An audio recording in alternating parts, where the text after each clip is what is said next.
ये बहुत important chapter है, ठीक है, very important because this chapter is also there at CA final level, ठीक है, मस्ती में नहीं लेने का। Exam point of view also very important, and जैसे मैं गो थ्रू कर रहा था तो तुम लोग को फाइनल के भी कुछ कॉन्सेप्ट्स एंड सम्स डाल दिए मॉड्यूल में। सो पहले 20-25 क्वेश्चंस होते थे, अभी ये चैप्टर में 45 क्वेश्चंस है, ठीक है। TY के इल्लू मिला के तुम्हारे 40-45 क्वेश्चन हो जाते हैं इसमें। इंटरेस्टिंग है और एकदम ही मज़ेदार है, प्लस में सम सॉल्व करने के बाद काफ़ी इजी है, बस एक बार रिवाइज करना है, फिर चैप्टर पूरा कमांड में रहेगा। So as such not difficult नहीं है, इजी है, बट जस्ट के पे अटेंशन एंड सब कंसेप्ट समझ के ले लो, फिर वापस कभी हाथ भी नहीं लगाओगे तो भी मास्टर हो जाओगे इसमें, ठीक है। सो मार्जिनल कॉस्टिंग, ये कॉन्सेप्ट हम लोग ने पहले किधर तो डिस्कस किया था, वेर इसको मैं एग्जांपल दे रहा था, याद है, पेन का।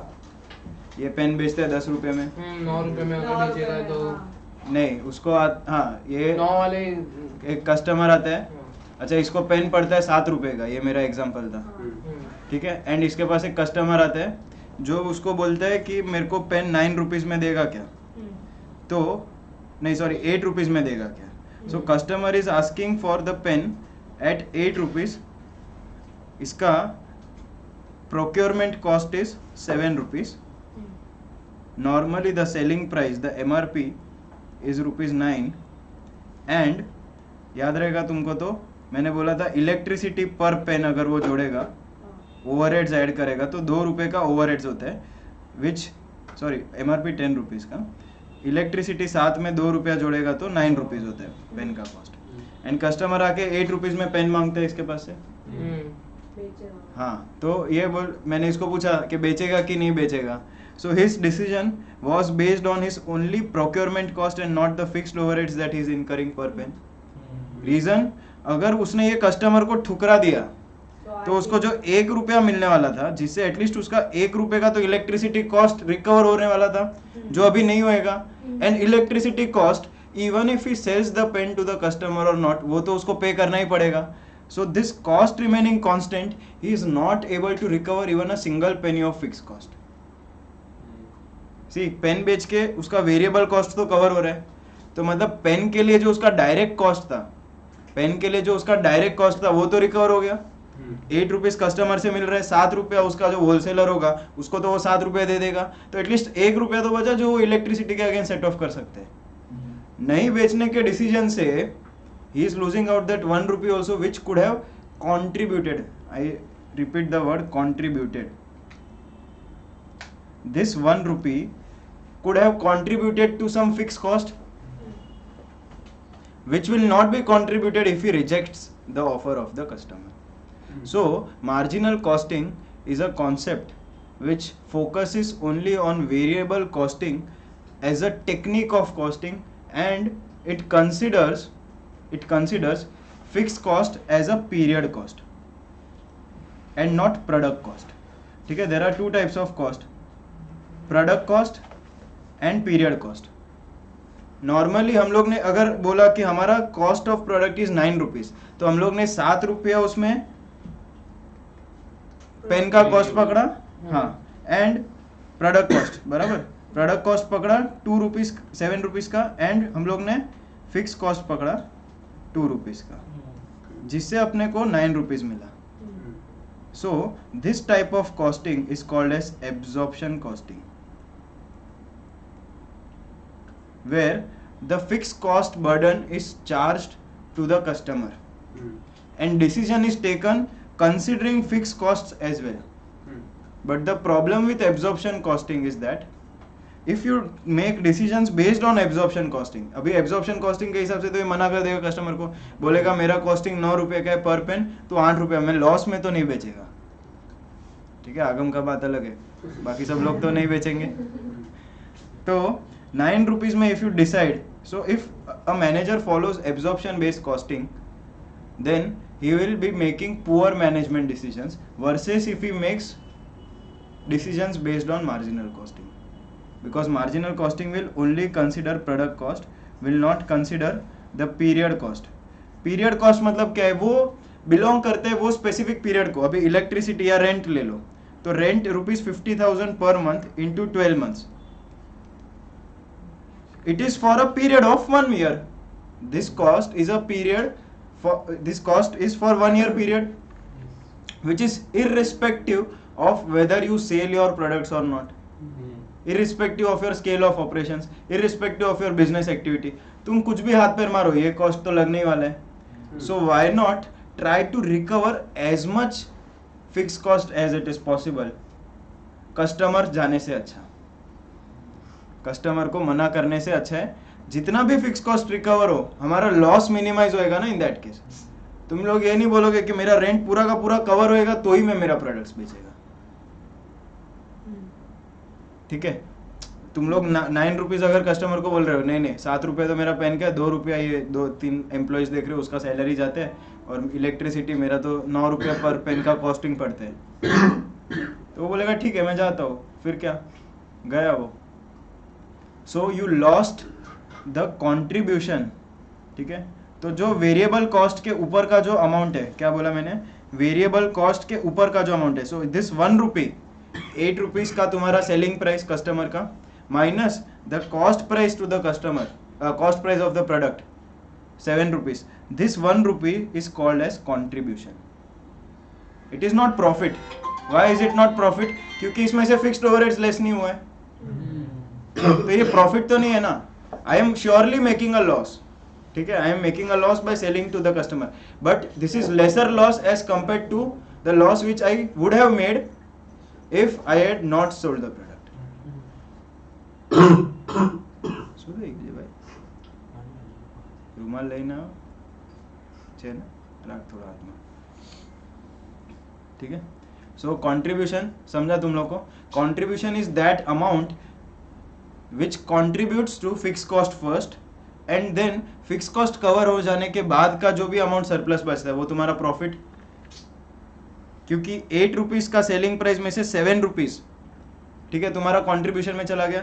ऐसे करते करते 1-1 रुपया तुम लोग ने ऐसे करते करते अगर फॉर एग्जांपल 50,000 पेन्स बेच दिए, तो तुम्हारा 1 महीने का रेंट कवर हो गया.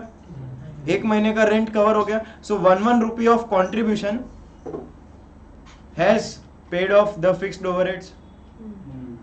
जो तुम्हारे पास ऐसा समझो कि एक कस्टमर है, वो स्ट्रेट अवे तुम लोग को बोल रहे हैं मैं 50,000 पेन्स खरीदने को रेडी हूँ एट 8 रुपीज.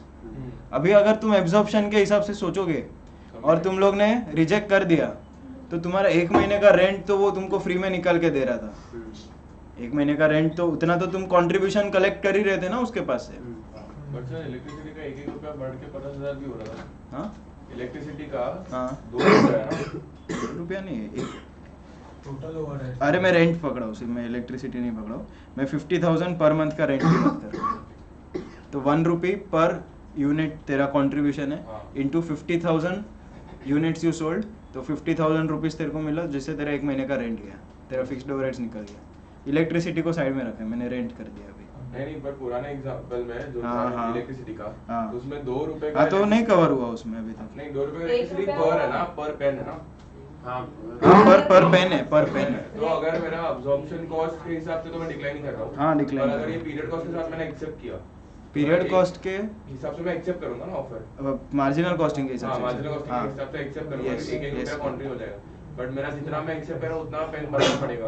उतना पेन बनाना भी पड़ेगा ना. बना, मतलब ठीक है, तू अभी तो इसका तो रिटेलर का एग्जांपल था, ये तो पेन डायरेक्ट परचेस करता है. हाँ. हाँ, तो उतना पेन खरीदना पड़ेगा, ठीक है, डायरेक्टली. बट तो मेरा 1-1 रुपए का जो मतलब 2 रुपए का था, 1 रुपया कवर हुआ पर 1 रुपया बच भी गया ना. हाँ, तो वो तो लॉस है ही ना, मैं क्या मना कर रहा हाँ. हूँ. लॉस होएगा लेकिन कम लॉस होएगा ना.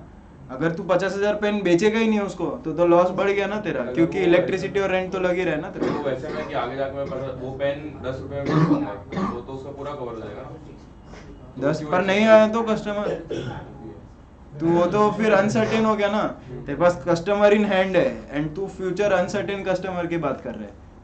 तू ऐसा समझ, तू नॉर्मल शॉप का रिटेलर है, ठीक है. अभी तू 1 महीने में थोड़ी 50,000 पेन बेच पाएगा, समझ रहा है. एक बड़ा कस्टमर आया जो तेरे को बोल रहा है मेरे को पेन डोनेट करना है, मैं 8 रुपए में खरीदने को रेडी हूँ पेन, बराबर. तू तो रिटेलर है, तू 10 रुपए में बेचता है, तो 8 में तो बेचता नहीं है. तो वो क्यों एक्सेप्ट करते हैं? जब भी ऐसा तू बल्क ऑर्डर लेके जाएगा, तू जा कोई भी स्टेशनरी के पास और उसको बोल के 50,000 पेन देगा 8 रुपये में, तेरे को सीधा हाँ बोलेगा। सिंपल है। वो ये नहीं देखेगा कि उसको इलेक्ट्रिसिटी और रेंट कितना पड़ रहा है पर pen.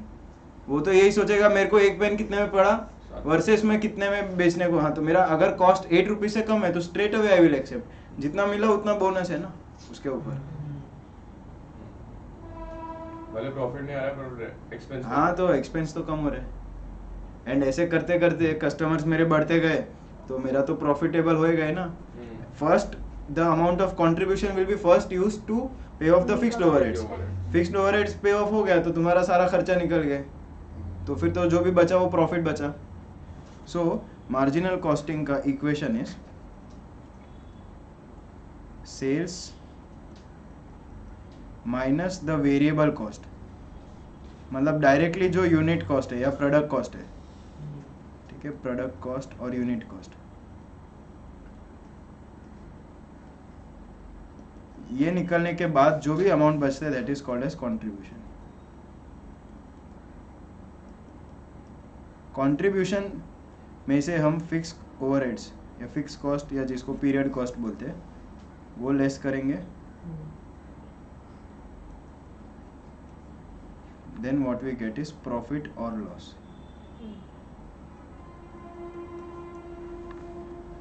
Now your decision is always based on contribution in marginal costing. Reason? If contribution is positive, you are at least recovering some of the fixed overheads. You are recovering at least some of the fixed overheads. समझा? So marginal costing हम लोग ने कहाँ पे किया था? Types of cost में loss ही आने वाला है ना, अपने को कभी प्रॉफिट आ ही नहीं सकेगा। काहे को? क्योंकि कंट्रीब्यूशन आपका अच्छा ठीक है, अगर मैं 10 रुपए में तू यूनिट्स बढ़ाते जाना, तेरा वॉल्यूम बढ़ते जाएगा तो फिर तो प्रॉफिट ही प्रॉफिट है ना। प्रोक्योरमेंट के नीचे कभी क्योंकि एक एक रुपये का तेरा कंट्रीब्यूशन एक पॉइंट तक ही फिक्स्ड ओवरहेड्स के लिए है ना, उसके ऊपर तो प्रॉफिट ही प्रॉफिट है ना। प्रोक्योरमेंट के नीचे कभी नहीं जाएगा ना। हाँ नहीं, हाँ कंट्रीब्यूशन नेगेटिव तो तेरा घाटा ही हो गया। तू खरीद रहा है 7 रुपए में और 6 रुपए में बेच रहे हैं, तो उसका एक ही रीजन हो सकता है कि तुम लोग को कस्टमर बांधना है, तो that 1 rupee is called as customer acquisition cost. कि तू लॉस कर रहे only so as to retain the customer, and आगे जाके वो तुझे फ्यूचर में सेल्स देगा तो your future will be profitable. मतलब उसके ये लॉस करने से आगे के फ्यूचर प्रॉफिट्स का तू सोच रहे है। सिंपल सी बात है, अगर मैं 3 CLS फाउंडेशन के स्टूडेंट्स को ले रहा हूँ बैच में, it is a loss making business because मैं मेरे फैकल्टीज को ज़्यादा पेमेंट कर रहा हूँ, बट इन द होप्स के ये लोग फाउंडेशन से इंटर में जाएंगे, इंटर से फाइनल में जाएंगे, एंड इंटर और फाइनल में मैं प्रॉफिटेबल तो हो जाऊँ, मतलब इंटर और फाइनल में प्रॉफिटेबिलिटी होएगा ये लोग की वजह से, तो I will be able to recover the losses which I am facing now so that to secure profits in the future. अभी मैं अगर ये स्टूडेंट्स को ना बोल दूँ ये बोल के कि भाई सिर्फ 3 ही लोग हो तुम लोग, नहीं मेरे को लॉस मेकिंग हो जाएगा, फैकल्टीज को ज़्यादा पेमेंट, ये लोग किधर और चले जाएंगे, ये लोग किधर और गए तो मैं आगे जाके जो इनसे प्रॉफिट कमाने वाला था वो भी गवा बैठूंगा। समझा? So that is a proper business decision, ठीक है, जिसका अपने को यहाँ पे कोई लेना देना नहीं है, ठीक है। That is depending on facts and circumstances of each case, क्योंकि मुझे पता है कि वो अभी बैठेंगे उनको सेटिस्फेक्शन मिलेगा तो मेरे पास रिटेन होंगे। अभी सारे बिजनेसेस ऐसे नहीं होते। फॉर एग्जांपल ये तो अभी क्या है, प्रोडक्ट डिफरेंशिएशन है, सर्विस ओरिएंटेड बिजनेस है, जहाँ पे होमोजीनियस प्रोडक्ट्स है कि यहाँ पे बेली का पेन है, यहाँ पे भी बेली का पेन है, फिर तो कस्टमर तो इजीली स्वैप हो जाएगा। यहाँ पे इतने का मिल रहा है, नेक्स्ट टाइम बोलेगा तीनों वेंडर्स के पास जाएगा, जो हमेशा सबसे सस्ता देगा उसके पास से ही खरीदेगा एट ऑल टाइम्स, तो उसके लिए तो लीस्ट कॉस्ट अप्रोच ही है। तो in that case customer acquisition cost bear करना इज नॉट सेंसिबल। रीजन, तुमने अभी घाटा किया भी तो नेक्स्ट टाइम आएगा तेरे को भी पूछेगा, बाजू वाले को फिर भी पूछने ही वाला है, तेरे पे भरोसा नहीं करेगा कि तू ही सबसे सस्ता दे रहे। समझा? So depends from business to business, but the decision making as per marginal costing believes that at least you should secure as much contribution as it is possible. Contribution positive है ना, मतलब तुम लॉस नहीं कर रहे हो। So don't take decisions based on profit including तो loss कर रहे हो बट इतना नहीं कर रहे हो। हाँ, मतलब ultimately you are making less loss and less loss is a profitable thing than entire loss. See contribution is positive मतलब बोलते हैं प्रॉफिटेबल ही हो तुम, सी रीजनेबल है ना बात, क्योंकि तुम लोग को ज्यादा लॉस से तो बचेगा ही ना, कुछ नहीं तो कुछ, तो अल्टीमेटली तो प्रॉफिटेबल ही हो गए ना तुम, ठीक है. So what is first of all marginal cost? Additional cost of every additional single unit, cost of every additional single unit, ठीक है, हर एक यूनिट का कॉस्ट. सो हमारा वेरिएबल कॉस्ट पर यूनिट और which is called as product cost per unit is our marginal cost, and we are going to take decisions based on the marginal cost of that product. ठीक है, थोड़ा सा theory लिखते हैं. ये जो analysis हम लोग ने किया अभी उसको CVP एनालिसिस बोलते हैं. क्या बोलते हैं? कॉस्ट वॉल्यूम प्रॉफिट, CVP का फुल फॉर्म.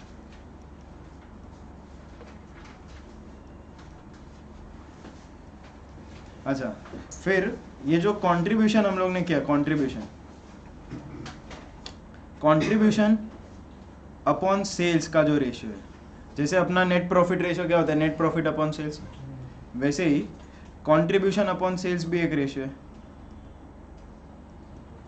जो हम लोग ने कोई तो सम में किया था, कंट्रीब्यूशन टू सेल्स रेशियो. अरे यार, अरे अपने FM में कोई तो सम में था जिस पे मैंने बोला था कि contribution is sales minus variable cost. ठीक है, जाने दो, no problem. So contribution upon sales ratio is PV ratio, और it is also called as price to volume ratio. Now what is PV ratio? अभी अगर मैं PV रेशियो बोलूँ 12.5% है, मतलब every rupee of sale made will contribute an amount equivalent to 0.125 rupees towards fix cost. कि sales का कितना proportion is contributing to my fixed overheads and profit. जितना ज़्यादा उतना अच्छा, higher the better. Net profit ratio जैसा, जितना ज़्यादा उतना अच्छा. नेट प्रॉफिट रेशियो बोलो, ग्रॉस प्रॉफिट रेशियो, वैसे ही कंट्रीब्यूशन टू सेल्स रेशियो और PV ratio. PV ratio of 25%, मतलब ये बेसिकली 25% मतलब समझ जाने का 75% वेरिएबल कॉस्ट. समझा तुम लोग को? नहीं, क्या फिक्स कॉस्ट? हाँ, 25% किधर से फिक्स कॉस्ट हुआ? सेल्स अगर 100 रुपये है, कंट्रीब्यूशन 25 है, तो ऑब्वियसली 75 हुआ ना variable cost. So 1 minus PV ratio is equal to variable cost upon sales.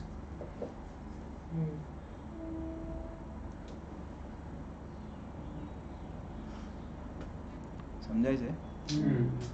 ठीक है ना? हाँ. अच्छा, now let us take one example with numbers. ठीक है, सेल्स है 10,000 यूनिट्स,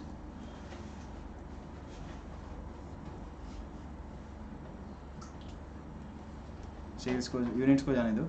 सेल्स है 50 rupees per unit, variable cost है 35 rupees per unit, and contribution है 15 रुपीज़ पर यूनिट. मेरा फिक्स कॉस्ट है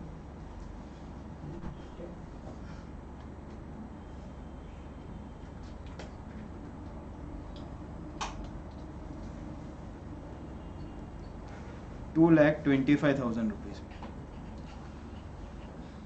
Now, can anyone tell me what is the break-even point?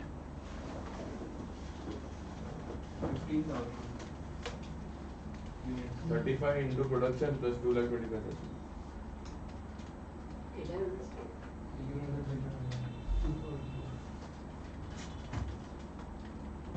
Variable cost 1000 units हो गया. कितना? 1000 units. Variable नहीं, मेरे को सिर्फ आंसर बता, आंसर. अभी डिस्कशन नहीं, डिस्कशन बता. 15 फिर 15 फिर ऐसे ना तो ब्रेक नहीं 15,000 7,500 फोफा. यूनिट्स में है ना. हाँ, units, break even point in units. 6429 15,000 units. 15 6429 फिर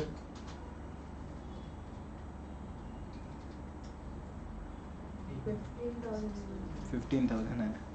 जस्ट भाई दीप थोड़ा तो चलो कोई एक सेकंड ना। लगा, कुछ आंसर दे, तेरे लॉजिक लगा के आंसर देना। 1500। चलो 1-0 कम। फिर हित भाई, जय भाई 15, तेरा 15 हितू क्या हित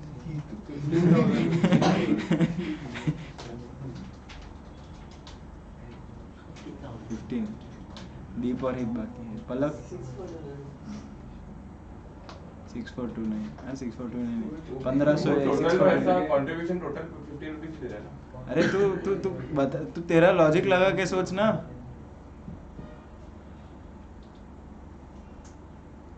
तेरा जो बेस्ट, तेरे को जो लग रहा है इंट्यूशन से कि क्या लग रहा है वो बता ना। यूनिट्स नहीं समझ में आ रहा है।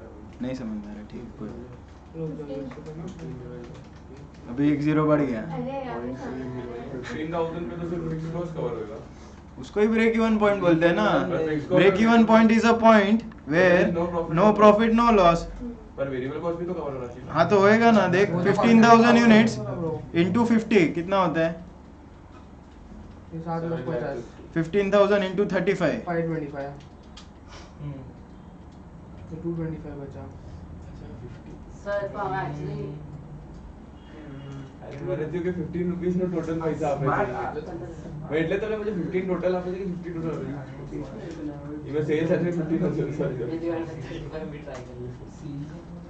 क्या रे 6429 पहले बराबर स्टार्टिंग में इमीडिएटली आंसर दे दिया 15,000 केएलसी पे लिखा गया और फिर 6429। મને પછી લાગ્યું કે આપણે વેરિયેબલ કોસ્ટ ડિસ્કસ वो क्या थी वो वेरिएबल कॉस्ट का डिवाइड बाय 35 करेंगे। मतलब मैं फिगर सब 50 35 15 ये सब कोऑर्डिनेट करके रखा, ये भाई पॉइंट में चला गया। सही है।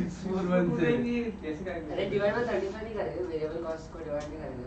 वेरिएबल कॉस्ट, उतना वेरिएबल कॉस्ट को इंक्रीज भी कवर करना। अरे मेरा units break even point is how many units should be sold so that I am in a no profit no loss situation. तो 15,000 यूनिट बेचूंगा, ये कैसे आया? 2,25,000 is my fix cost and मैंने यही बोला था कि 15-15 रुपया एक यूनिट बेचूंगा, 15-15 रुपया मेरे को कंट्रीब्यूशन मिलेगा। ठीक है, तो 15-15 करके मेरे को एटलीस्ट 15,000 यूनिट्स तो बेचना पड़ेगा ताकि मेरा घाटा ना हो, क्योंकि every unit I sell will contribute 15 rupees towards fixed cost. Every unit I sell will contribute 15 rupees towards my fixed cost. So how many units should be sold so as to contribute 2,25,000 towards my fixed cost? And any unit sold over and above 15,000 will be my profit. So अगर मैं 18,000 units बेचता हूँ तो 15,000 तो मेरे fix cost में ही चले गए, 3,000 यूनिट्स का contribution is my profit. 3,000 into 15 45,000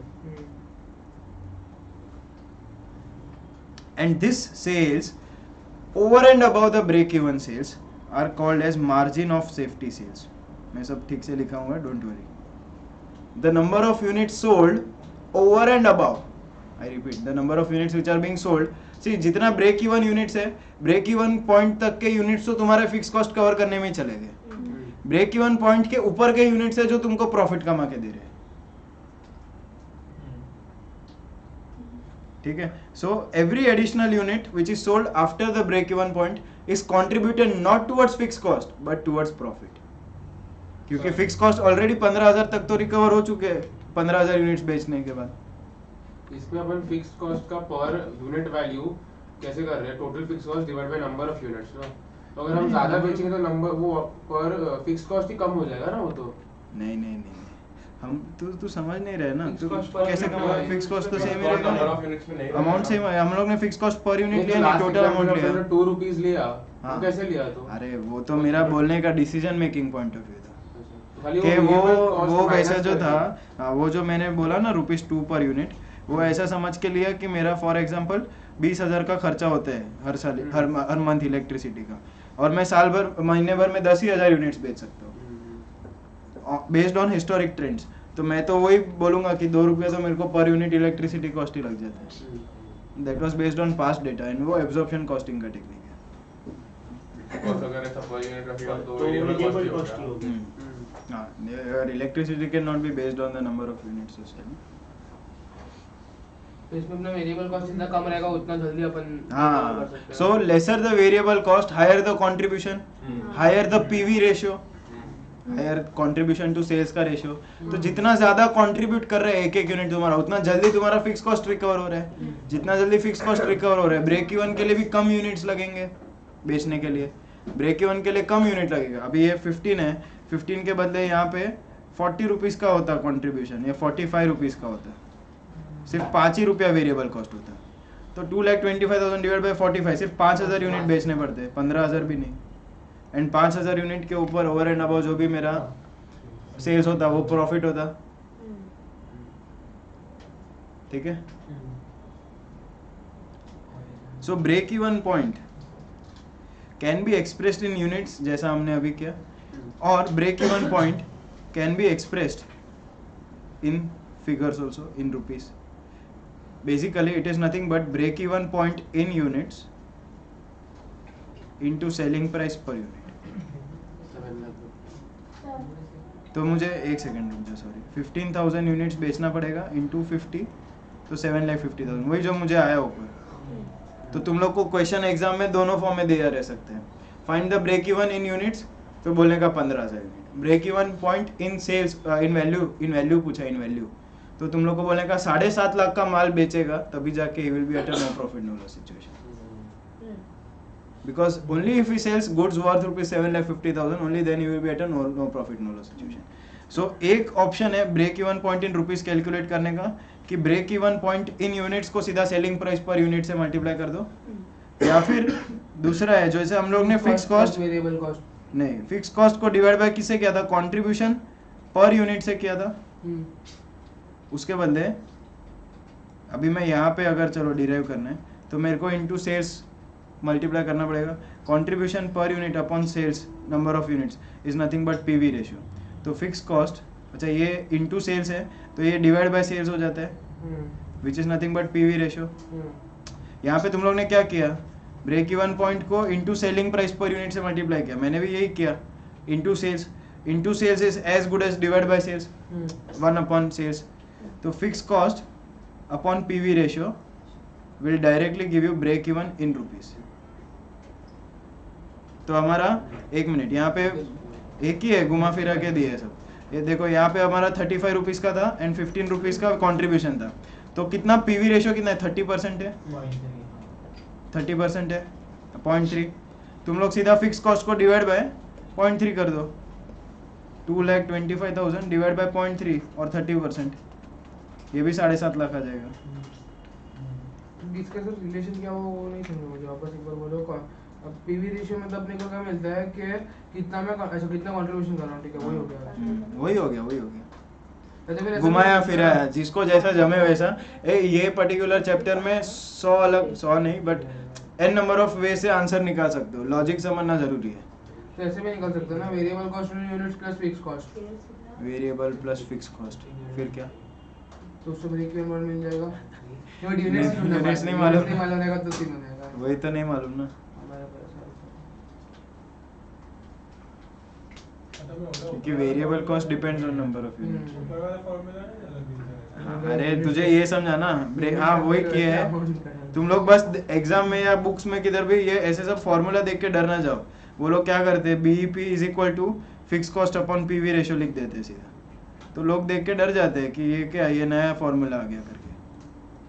upon PV ratio लिखा है, अभी मैं तुम लोग को इसको वापस घुमा के दिखा देता हूँ। पीवी रेशियो क्या है, कंट्रीब्यूशन अपॉन सेल्स।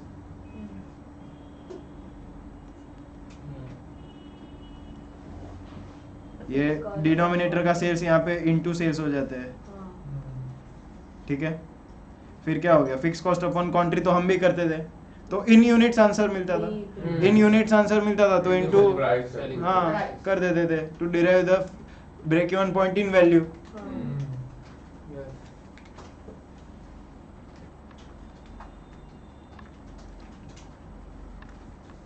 रीजन हमेशा ध्यान रखना, कंट्रीब्यूशन का पर्पस क्या है, कंट्रीब्यूशन का पर्पस है कि कितना पैसा वो कंट्रीब्यूट करता है towards recovering of fix cost. So as a businessman your first motive is to recover as much as of fix cost as is possible. जितना फिक्स कॉस्ट रिकवर किया तुम प्रॉफिटेबल हो, क्योंकि एटलीस्ट ज्यादा लॉस बेयर करने से अच्छा है कम तो लॉस बेयर करे। फिक्स कॉस्ट रिकवर हो गया, फिर तो प्रॉफिट ही प्रॉफिट है, क्योंकि तुमने रेंट इलेक्ट्रिसिटी सब भर दिया। अभी तो जो भी पेन्स बिकेंगे वो सारे के सारे उसका प्रॉफिट पूरा जेब में जाएगा मेरा। सो वंस फॉर एग्जांपल तुम्हारा इलेक्ट्रिसिटी और फिक्स कॉस्ट पहले ही दिन के फर्स्ट ऑर्डर में रिकवर हो गया तुम्हारा, कल से जो भी पेन बेचोगे उसका कॉस्ट 7 रुपये है और 8 रुपये में तुम बेच रहे हो, तो 1-1 रुपये तुम्हारा डायरेक्टली जेब में ही जा रहा है ना। रेंट और इलेक्ट्रिसिटी तो तुमने फर्स्ट डे पे ही पे कर दिया, समझा? Then every single rupee is contributing towards profit because fixed cost has already been recovered. अभी साक्षी तेरा कुछ डाउट था? हाँ, कि वो 15,000 यूनिट्स हम लोग ने आपने बोला, हाँ तो उसके ऊपर अगर सेल किया तो पहले फिक्स कॉस्ट रिकवर होगा। नहीं, 15,000 तक क्या किया? 15,000 बेच के तुमने फिक्स कॉस्ट ही तो रिकवर किया। सी तूने एक पेन कितने में बेचा? 8 रुपीज में, सॉरी 50 रुपीज में, ठीक है, ये ट्राइमैक्स है, 50 रुपीज में बेचा, जिसका तेरे को कॉस्ट कितना पड़ा था? 35 रुपीज पर यूनिट। तो 15 आफ्टर एवरी ट्राइमैक्स you are getting only 15 rupees. तो ऐसे तूने 15,000 ट्राइमैक्स बेच दिए अगर, तो 15,000 में हर ट्राइमैक्स पे तेरे को 15-15 रुपया मिला, जिससे तेरा 2,25,000 of rent, electricity and salary सब कुछ कवर हो गया, महीने का खर्चा। अभी 15,000 ट्राइमैक्स के ऊपर तू जो भी ट्राइमैक्स बेचेगी वो तो तेरा सीधा 15 रुपीज प्रॉफिट ही हो गया, क्योंकि रेंट, इलेक्ट्रिसिटी और सैलरी कवर हो गया तेरा।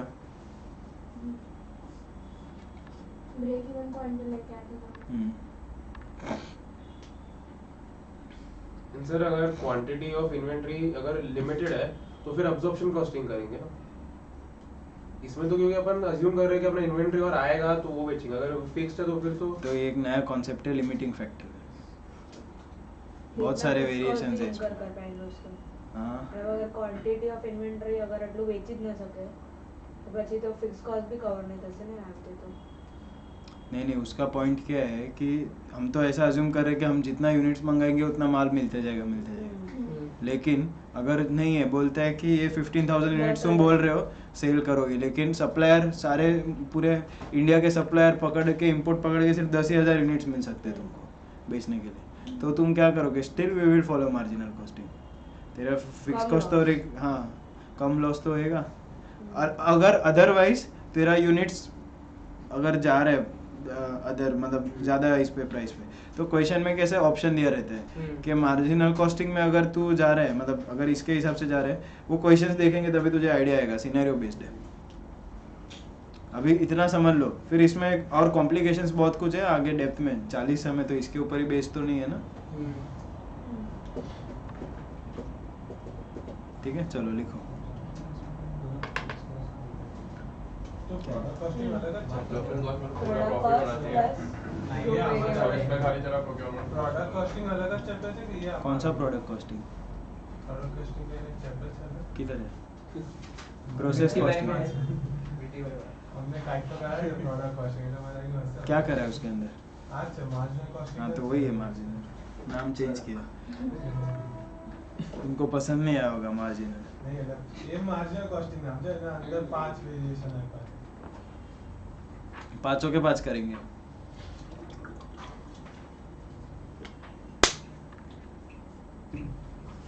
मेक और बाय, स्पेशल ऑर्डर, सब कुछ रहेगा। पता है कुछ अंदर? जाना। चलो लिखो मार्जिनल कॉस्टिंग, हेडिंग दो।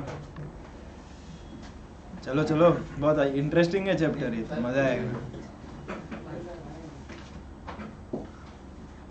ये एकदम स्टूडेंट फ्रेंडली चैप्टर है, लेकिन फुल मार्क्स लेके आने। 8 या 10 मार्क का पूछते हैं इसमें से, 10 मार्क का क्वेश्चन। कॉस्टिंग में भी 80 प्लस आना ही चाहिए, सवाल ही नहीं है। कॉस्टिंग, एफएम, इधर मार्क्स जाना ही नहीं चाहिए। FM, accounts, advance accounts. अरे तुझे पता है क्या, सब लोग कितना रो रहे थे जो लोग कंसोलिडेशन छोड़ के गए।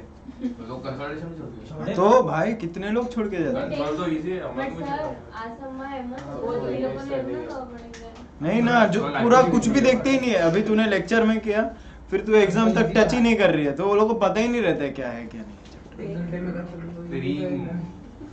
क्या बोला अमालगमेशन इजी है, तो मैं बोला हाँ इजी तो है, अभी 1 घंटे में ही हो जाता है।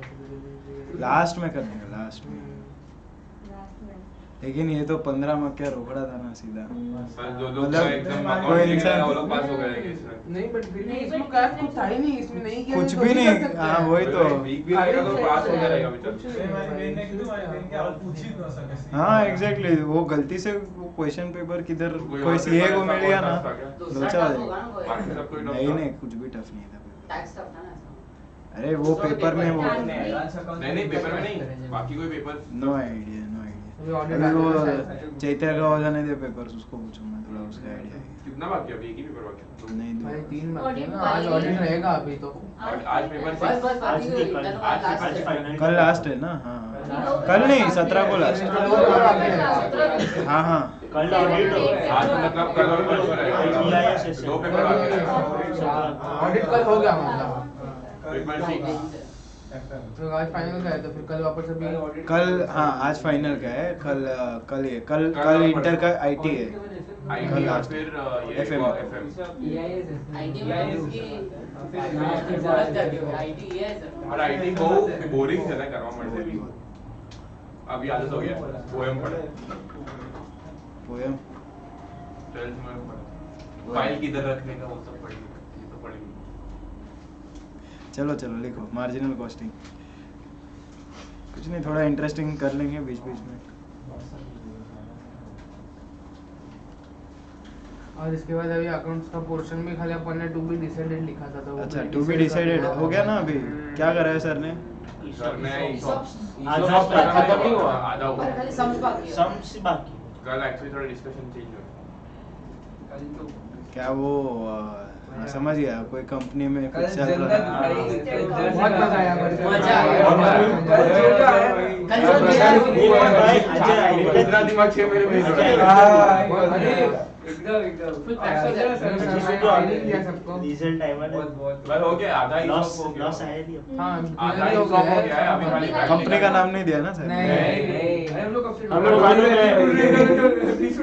3-4 कंपनी हमें थोड़ी शॉर्टलिस्ट की है बट कल आ रहा है, कल डिसीजन आ रहा है उसका। हार्ड डिसीजन शॉर्टलिस्ट किया ना वो हाँ, नहीं आज बोर्ड मीटिंग तो सर ऐसा कल- बोल सकते हैं हाँ आज मंडे पर। से भाई नहीं कुछ बेचारों के ब्रदर ने ब्रेक में खराब हो उसने भी क्या है सर? कल ज्यादा तो पता ही नहीं। जीत क्या ना हम लोग कितना शॉर्टलिस्ट किया है कंपनी का कल नाम मजा आ गया सर ऐसा हमने Energetic सेम बात lecture तो बता रहा एक ऐसा कंपनी ग्रुप अलग ग्रुप होता तो थोड़ा कभी सा इंग्लिश में तो ऐसा नहीं देखा सीरियस मोड था डिटेक्टिव है डिटेक्टिव निशिल ने मिस किया भाई भाई तो तेरे तो सबसे बस अभी रैंक के है तेरे तो भाग्य फूट है रिकॉर्डिंग देख रिकॉर्डिंग हुआ है नीचे क्या रिकॉर्ड नहीं किया? अरे वो डिस्कशन रिकॉर्ड नहीं किया, जो सा लेक्चर ईसॉप से रिकॉर्ड किया एक हफ्ता हो गया भाई तो ये तो सर को कहता था वैसा एग्जैक्टली लेकिन आज ना पर अभी कंपनी इनका 576 जो पूरी इंडस्ट्री गवर्नमेंट पे देखने नहीं देख सकते मैंने सोचा फेविकॉल तो 100 ये ऑलरेडी थ्रॉट में फेविकॉल ब्रेक में बता फेविकॉल पीडीलेट इंडस्ट्री क्या हो गया नहीं नहीं वो ये जीतू ये भाई ऐसे तो कितने कम लिए तो कैसे बता ना तू बता तो तेरे को मालूम है सर ने बोला आज मैंने देखा एलआईसी का लिस्टेड कभी हो सकता है 100 साल मैंने तो थ्रू रिसर्च करे थे। सिंपल एलआईसी का वो कितने लॉस पे नहीं है। टेक्निकल रिसर्च और एलआईसी का आएगा वो छोटा मोटा नहीं आएगा, बड़ा ही आएगा। 100 इसका 25 करोड़ के आसपास का कुछ है। आज बड़ा इसका बड़ी मार्केट्स का सर के फॉर्म का नाम बताओ मैं ढूंढता हूं सर के फॉर्म का बड़ी नाम मार्केट्स का नोटिफिकेशन अरे कितना ढूंढा हम लोग कितना बड़ा अरे तुम लोग क्या पागल वागल हो गए? पढ़ाई पे ध्यान दो। क्या सर का फॉर्मूला अरे फिर फिर ऑप्शन पर डाल दो ये चलो ये करो लिखो।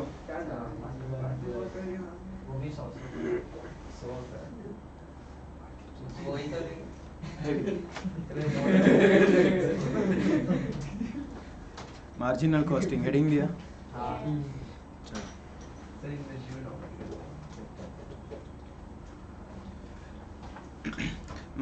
marginal cost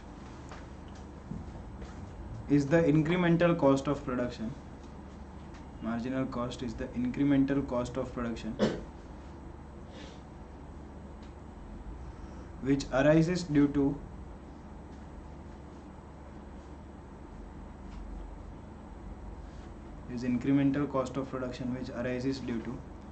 one unit increase in production quantity, which arises due to 1 unit increase in the production quantity.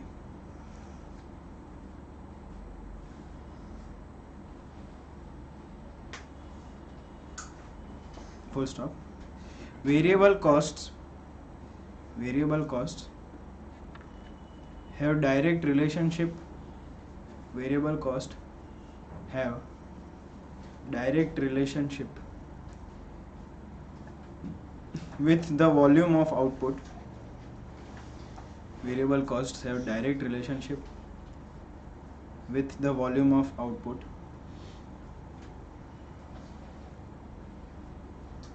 And fixed costs remain constant.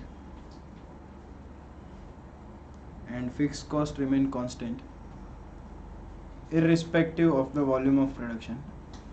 And fixed costs remain constant irrespective of the volume of production. And therefore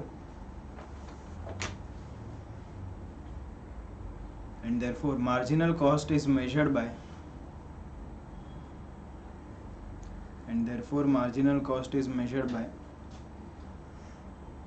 the total variable cost.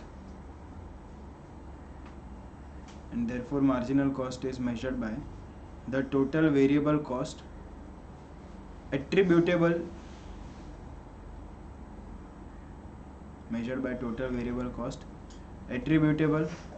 to 1 unit.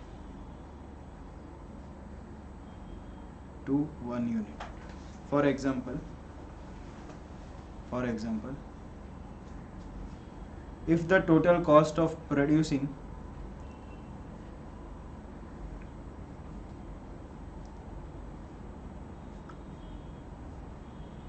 10,000 units, if the total cost of producing 10,000 units is rupees 1 lakh,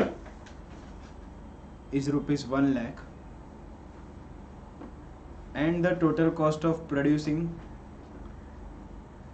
10,001 units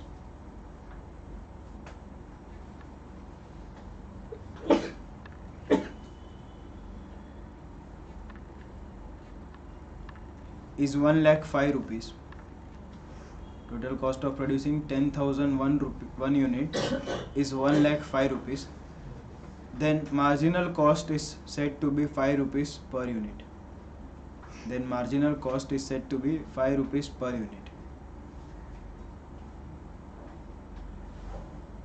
That is the cost of producing additional unit.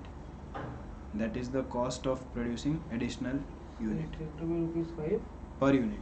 Marginal cost is said to be 5 rupees per unit, which is the cost of producing additional unit.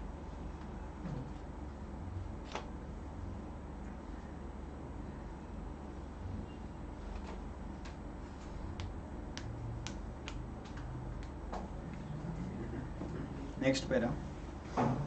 Therefore, marginal costing is a costing system.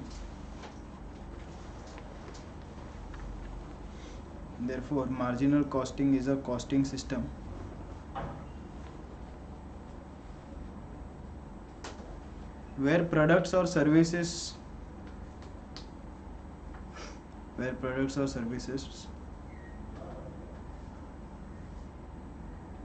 are valued at variable cost only.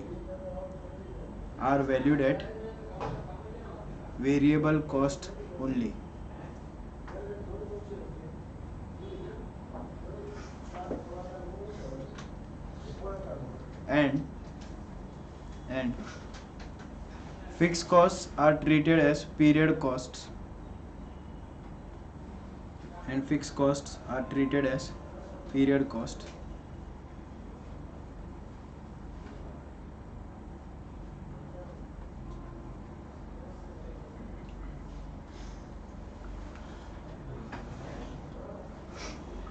full stop. This technique of costing, fixed costs are treated as period cost, full stop. This technique of costing is particularly usable for decision making, is particularly used for decision making by managers. Is particularly used by decision making, used for decision making by managers.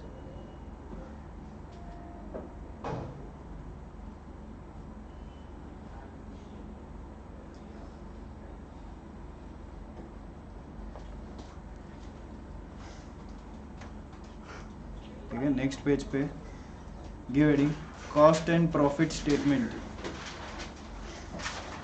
Cost and profit statement under marginal costing.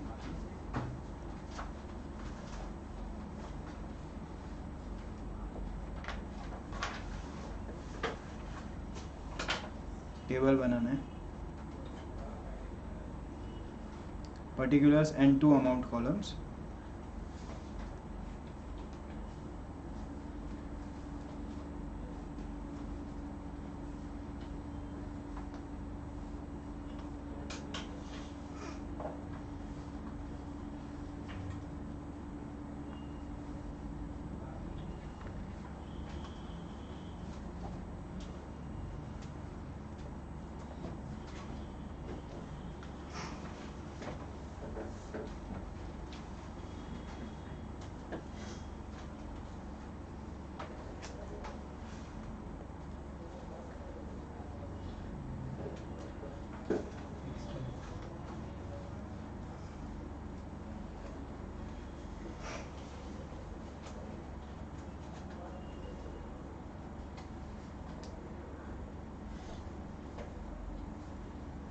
इसमें selling and distribution भी आ जाएगा क्या? रुक जा, हाँ selling and distribution भी आएगा, लेकिन वेरिएबल होना चाहिए. जो भी हो जाए सब वेरिएबल होना चाहिए.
नेशनल वाले फोन करा कि वहाँ पे ना अरे हाँ ये किधर है वो भूल ही गया मैं उसको अपना चिल्ला तो भाई मेरे समझेगा कैसे समझाएगा लो चाय फास्ट ट्रैक देखिए हम्म?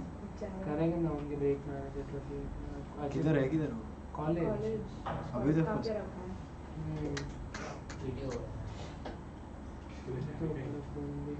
हेलो तुम सबमिट कर दो क्या चल भाई? 4 पेज बराबर सबमिट ना करो जाने का निकला ना ट्रेन में से कि जस्ट उनके कॉलेज निकलने का ना ऐसे कि हाथ पैर थोड़ी बांध क्यों के क्यों बेटा ब्रो उसको ये एक दो लोग इकोनॉमिक्स जिनको- सब में लोग वही धमकी दे रहे कि टीम लेगा हाँ? अरे धमकी देते तो? कभी दिया भी है क्या किसी कभी नहीं दिया ना हाँ दिया देने लगे फ्रेंड्स ने आते हैं सीनियर्स ने दी थी हाँ, चल ठीक है, चला भी जा પછી એક્ઝામ આપો પાછી ઇન્ડિયા हाँ ठीक है तो आओ ब्रेक में जब तो कोई करा भी दे तो आओ वीकनेस है तो हेलो तो आओ जल्दी वाली ब्रेक में जैसे हम करा तो मुश्किल से 2 घंटे का ही रिकॉर्डिंग है कल 2 घंटे का तो recording आओ भाई क्योंकि 2 घंटे 8 से 11 ना ना वो नहीं करे वो नहीं करे वो नहीं कर ना हाँ 3 तीन घंटे, घंटे 3 घंटे का बारह recording। पर आराम कर लेंगे बर्मा को बिल्कुल अच्छे तो ट्रेन में आए निकलो क्या जी निकली तो ट्रेन में जाए વેલે બ્રેક નો ટાઈમ પર જ કે ને ઘરે જઈને જાવ हम्म? घरे जઈને जावा के गले भी लेते लेते हैं हाँ अभी आएगा बीच में तो फिर वो तो बैठे ही रहेगा ना ब्रेक तक तो घर पे जाके उसको ब्रेक के टाइम पे 3 बजे तो कितना बजे अपन 1:30 को चालू किया ना 4-4:30 बजे ब्रेक दे दे तो तभी आने को तो उनकी जो चार तो ब्रेक में 10 मिनट पहले कॉल कर इसलिए आ भी जा ब्रेक में जिन्होंने जब ले तो समझ आगे जो वही सके मैसेज डाल दो उसको। चलो तो डी पीरियड कॉस्ट हाँ डी पीरियड कॉस्ट है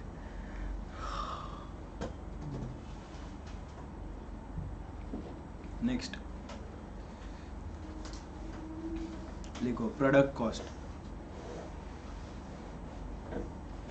इसके टेबल के नीचे हेडिंग दो प्रोडक्ट कॉस्ट मतलब ऐसा है क्या सर कि जो वेरिएबल कॉस्ट है उसमें हम लोग ए और बी में डिवाइड कर लिया मतलब 2 पार्ट्स में डिवाइड हाँ 2 पार्ट में कोई फर्क नहीं पड़ता उससे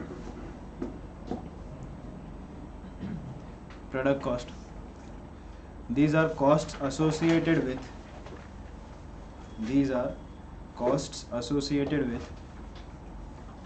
acquisition and conversion of materials. These are costs associated with acquisition and conversion of materials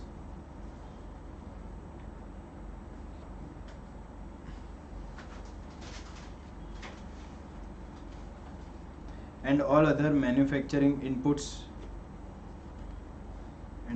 manufacturing inputs These costs are associated with acquisition and conversion of materials, acquisition and conversion of materials and all other manufacturing inputs into finished products for sale.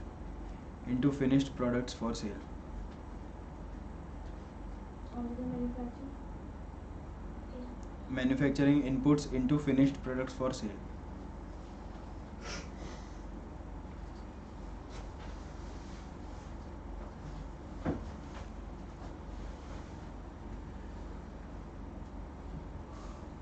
Next, contribution.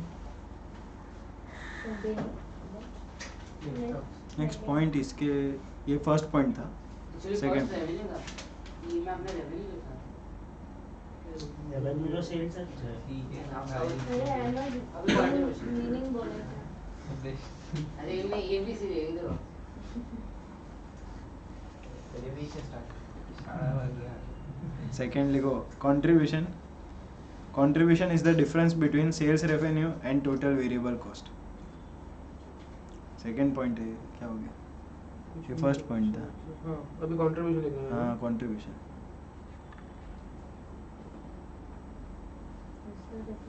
contribution is the difference between sales revenue and variable cost irrespective whether the variable cost is manufacturing or non-manufacturing. Irrespective of whether the variable cost is manufacturing or non-manufacturing.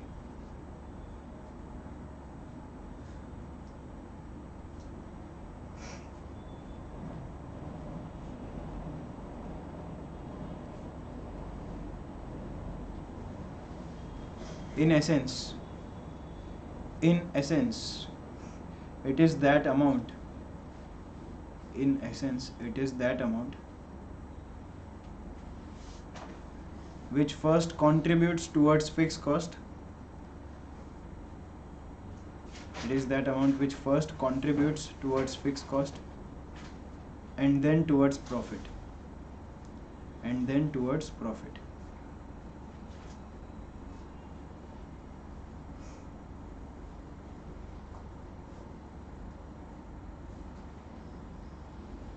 Next, period cost. Period cost. irrespective of manufacturing, non-manufacturing. Variable cost कुछ भी हो सकता है ना, selling and distribution का भी हो सकता है.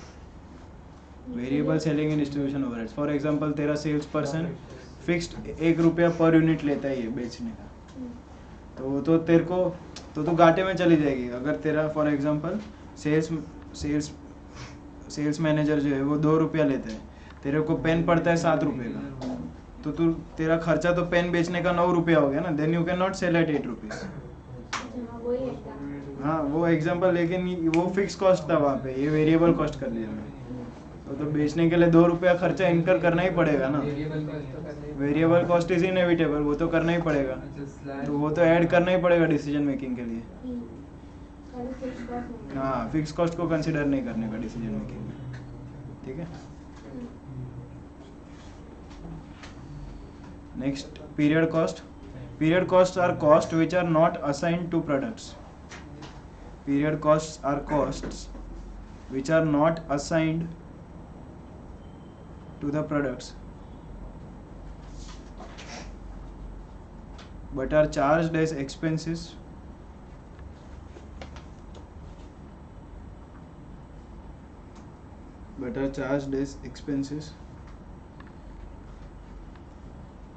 against the revenue of the period. Charged as expenses against the revenue of the period in which they are incurred.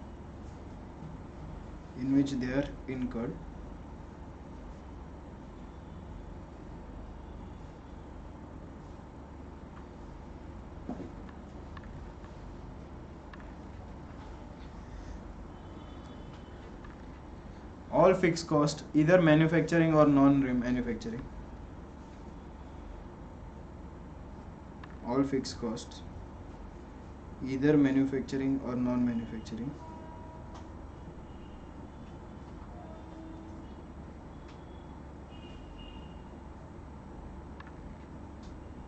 are recognized as period cost. Are recognized as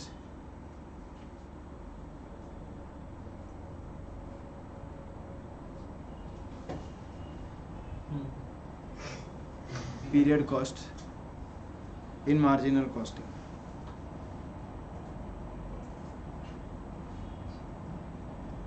Head है, continue sentence. In marginal margin. In marginal period cost in marginal cost. वही तो दवा का बस देखियो. मेरा training आ रहा है, बहुत जल्दी. इंडिकेटर का. तो इंडिकेटर का तो इंडिकेटर का पुलिस करना तो रहता है. ये कि जब पुलिस करना है. यानी कि पुलिस करना है. अब मेरा बात जो मॉडल मानो बोला.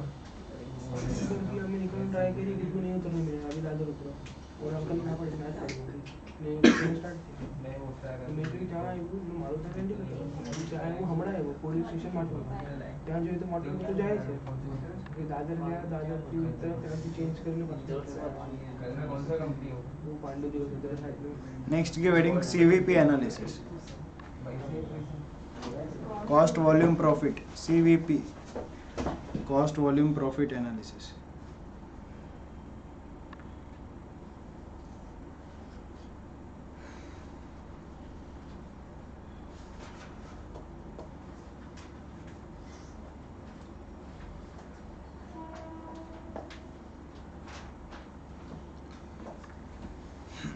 It is a managerial tool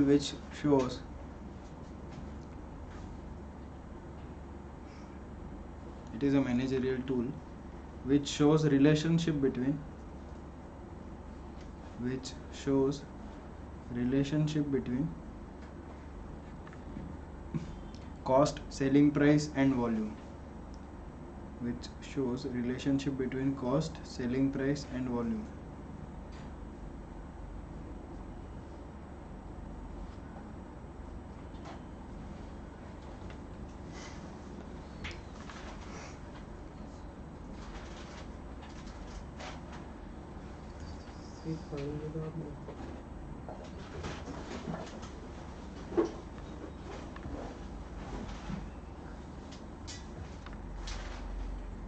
As per CVP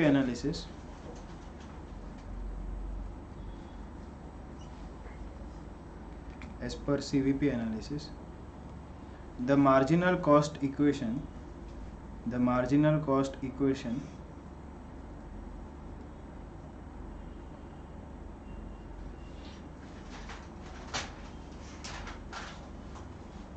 is equal to, board पे लिखा है,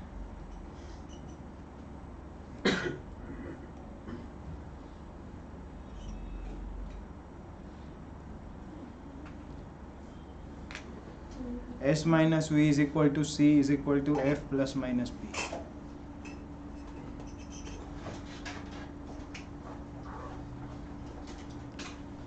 Selling price minus variable cost equal to contribution equal to fixed cost plus or minus profit or loss. ठीक है, तुम लोग को ये ना समझे तो two minus C minus F equals two plus minus पहला वाला अभी दूसरा वाला ठीक है, जिसको जैसा समझे। ये SVCFP का फुल फॉर्म नहीं लिखाने की जरूरत ना। नहीं, नेक्स्ट गिव बता दो Profit. मुझे sale minus variable is equal to Contribution contribution profit या loss हो सकता है। प्लस माइनस प्रॉफिट है minus profit is equal to loss. Minus profit plus वाह बस तू एक ही है, एक में हुआ।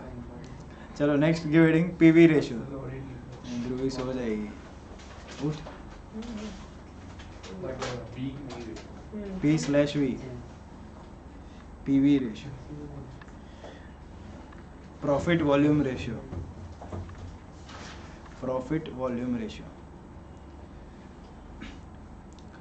dash. This ratio shows the proportion of sales available to cover fixed cost and profit. This ratio shows the proportion of sales available to cover fixed cost and profit.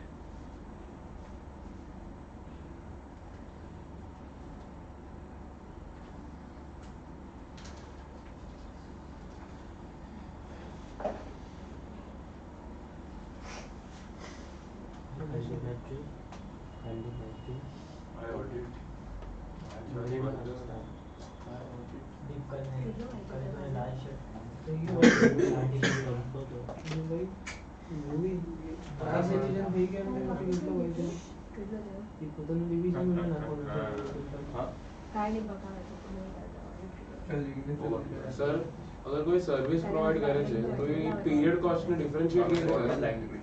ये तो कॉम्प्लिकेशन है, वो तो खुद से फिर डिसाइड करना पड़ेगा। कॉम्प्लिकेशन है।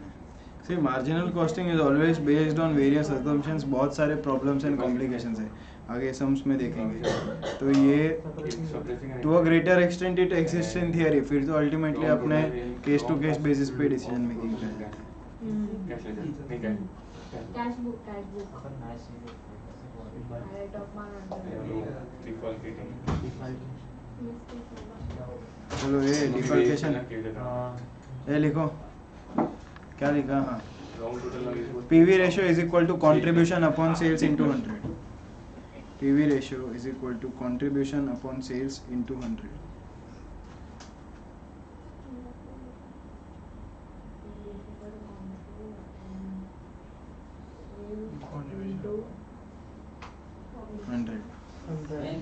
अच्छा, सिमिलरली अगर तुमको दो अलग अलग सेट ऑफ डेटा दिए है, फॉर एग्जांपल 10,000 यूनिट्स पे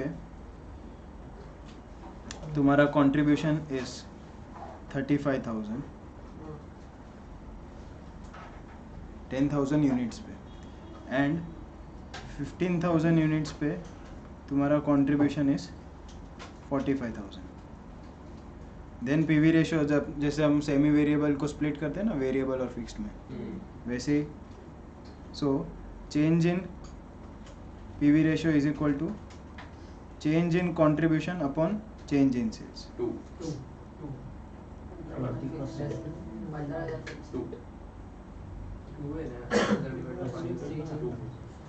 नहीं हाफ हुआ CST ना 35 हाँ तो ₹3 वेरिएबल कॉस्ट और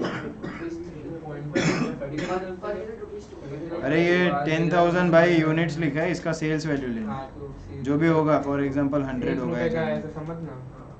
हाँ वैसा कुछ भी 1 रुपए का समझो. 1 रुपए का कैसे 10,000 का माल बेच के 35,000 का प्रॉफिट कैसे?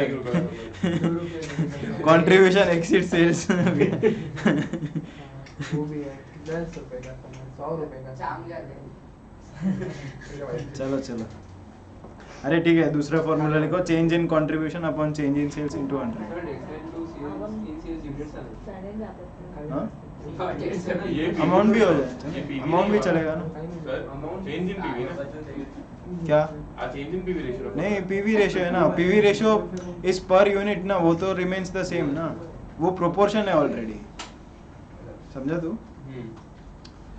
It is measured as a percentage of sales. तो तेरा एडिशनल प्रॉफिट और contribution divide by the additional sales तो वेरिएबल की वजह से ही चेंज होएगा ना.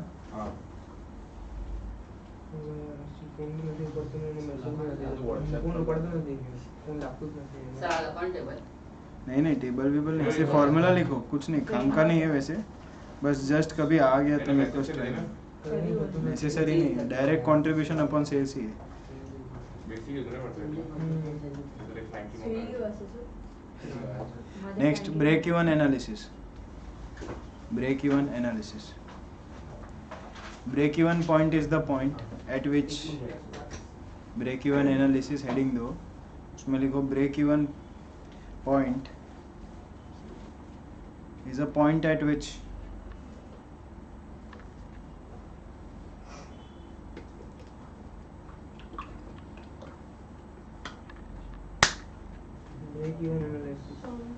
break-even point is a point at which there is no profit, no loss. There is no profit, no loss.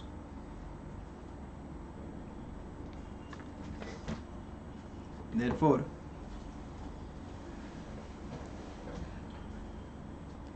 it is the number of units required to be sold. Therefore, it is the number of units required to be sold so as to recover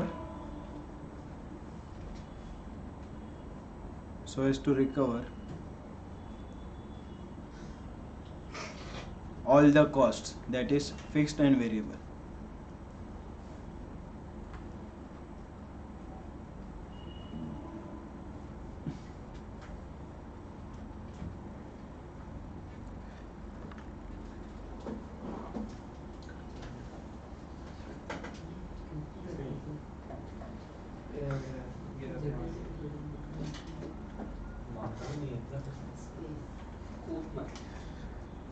Break-even point in units is equal to fixed cost divided by contribution per unit. Break-even point in units is equal to fixed cost divided by contribution per unit. Break-even point in units is equal to fixed cost divided by contribution per unit. Second formula, break-even point in rupees or in value. Break-even point in rupees or in value is equal to fixed cost divided by PV ratio. Break-even point in amount. In amount is equal to fixed cost divided by PV ratio. Next, cash break-even point. Cash break-even point is equal to cash fixed cost divided by contribution per unit.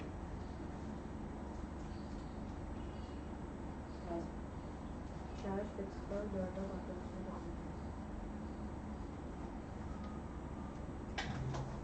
Divided by contribution.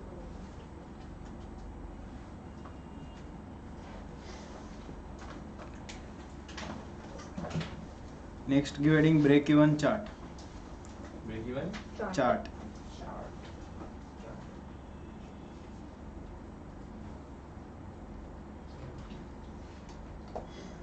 Panipuri वाला चाट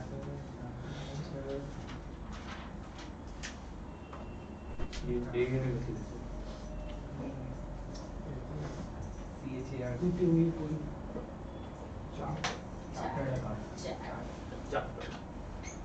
break even cash तो note को पाना break even cash तो note को पाना मेरा casting क्यों है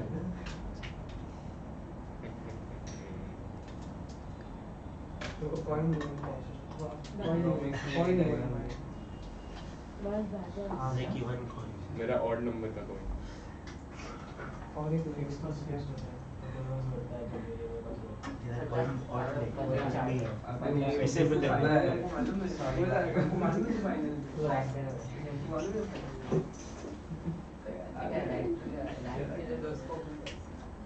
मैं 18 में कोड 18 में करूँगा बस इकोनॉमिक्स ये सब में अलग ही कुछ है जैसे जैसे वो पागल आ रहा है वही वही इकोनॉमिक अकाउंट हाँ ऐसे ऐसा नहीं ऐसा हो रहा है सुबह सुना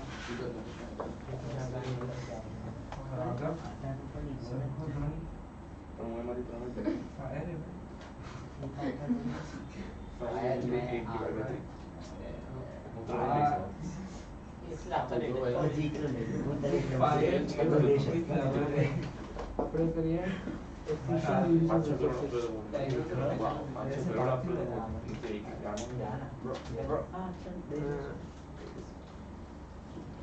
पेन की पेन हम भी तो फोन से बोल रहे होगा लाइन में वापस आप बताओ तो नहीं भाई स्केल इंडस्ट्री कौन सी है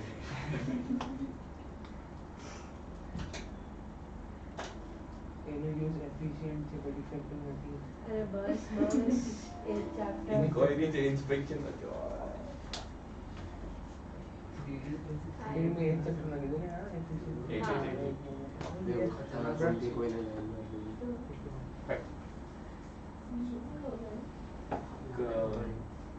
CAAT क्लास नंबर बाकी से डेफिनेशन है अरे तो नहीं ग्लोसरी मार्क्स है ना सिखाने है ना पहले आसपास चल रहा है कंप्यूटर एनालिटिक्स सिक्स चैप्टर में पार्ट एनालिटिकल वर्ड ही नहीं है उसमें ऑडिट नहीं ऑटोमेटेड अच्छा चैप्टर हां ये चैप्टर ऐसे वर्ड बोल दो ये डायग्राम समझा डेटा एनालिटिक्स एंड थोड़ा बी इन यूनिट्स क्रॉस कर लिया तो आपने बोला पूरा प्रॉफिट है वो ब्रेक इवन मल्टीपल सबमिट करना है इस पे बहुत ही आगे तो बोला ए आजम क्या डिकोड इधर कैसे चलो देखो हाँ पहले कर लो कॉपी कर लो चलो सर इतना अच्छा ड्राइंग कैसे कॉपी कर सकते ये कैसे बनाया ये आपने फ्रीहैंड बनाया पहले डेट पे मेरा स्केल जैसा नहीं बनता मैं स्केल से भाई ना देना देख 6 तो ये हाथी का 6 तो ये हाथी बना है अरे बुक्का पुट्ठा ही है ना मैं तो बुक्का पुट्ठा ही यूज करता हूँ अरे यार ये इतना वापर फोन फटाफट बने जाए मैं रीजनिंग नहीं पूछते हैं बहुत थैंक्स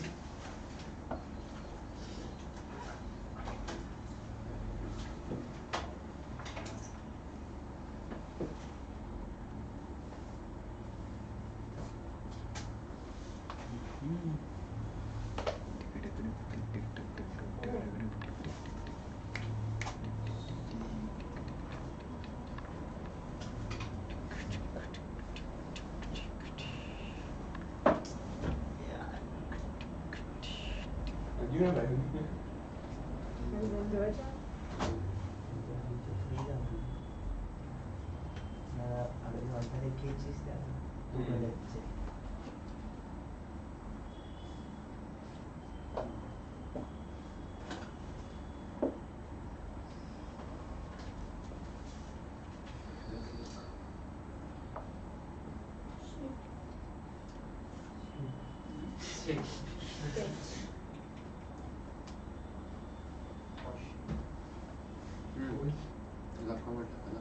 Think about.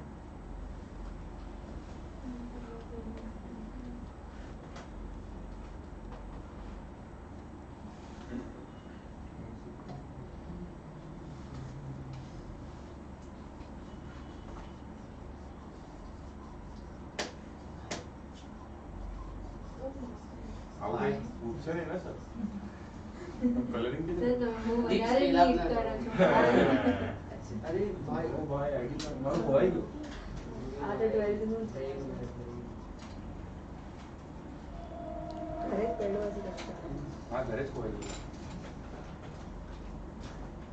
ભાઈ ટેલેન્ટ છે મારામાં તને શું લાગે છે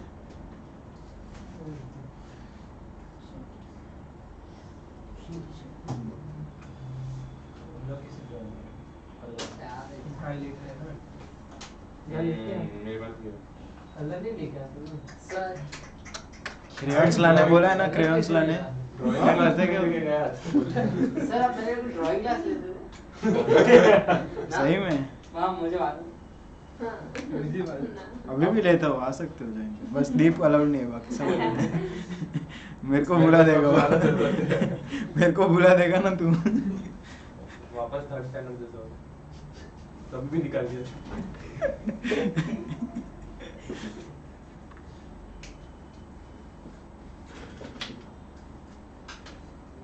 अभी थोड़ा ज्यादा रिलेटेबल हो गया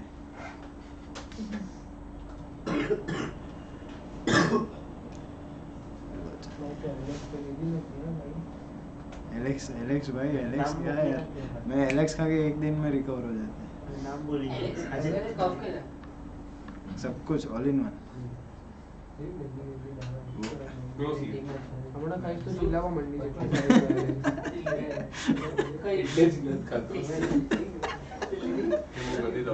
ना ना अरे कॉन्ट्रीब्यूशन पूरा येलो पार्ट છે આગળ ટેસ્ટી છે टेस्टी छे टेस्टी छे टेस्टी कॉन्ट्रीब्यूशन पूरा येलो पार्ट यस यस देखना sales minus variable cost is contribution और कंट्रीब्यूशन एक हद तक तेरा फिक्स कॉस्ट रिकवर कर रहे हैं फिर उसके ऊपर गया तो वो प्रॉफिट हो जाता है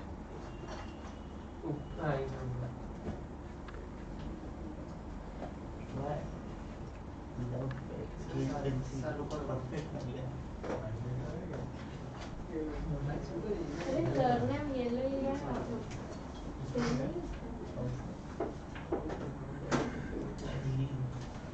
डायग्राम तो नहीं पूछा ना कोई पूछते पूछते अरे हाँ कॉस्टिंग बराबर डायग्राम यही एक चैप्टर में पूछते हैं ये ब्रेक इवन चार्ट बनाने बोल देते हैं अरे इजी है कुछ नहीं फिगर्स मिल जाते हैं ना पहले फिगर से यूनिट फिर क्या है सब टैली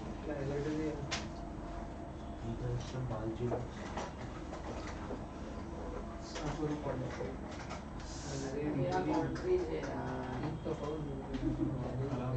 હું બધું થઈ ગયું તો लिखा तो तेरा અમાઉન્ટ થઈ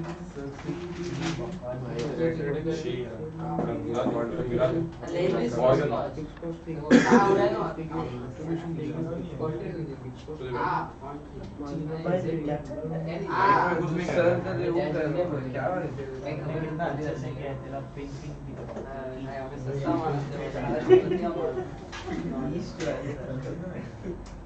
ईस्ट वाले क्या बोलते हैं वो लोग पर हाइलाइटर वापरे अबे आज કરી લો ને એટલું 1 સેકન્ડ માં થઈ જશે अरे पण तरबूज के नीचे अभी इतना पेन बीजी करने दी पेन बात में level refer pick dated protein के लिए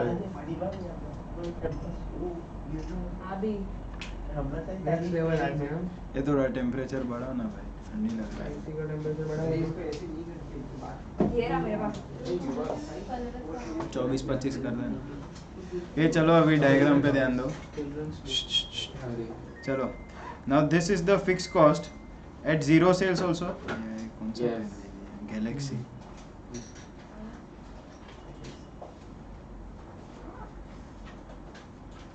ठीक है. So this level of fixed cost will be incurred even at zero sales.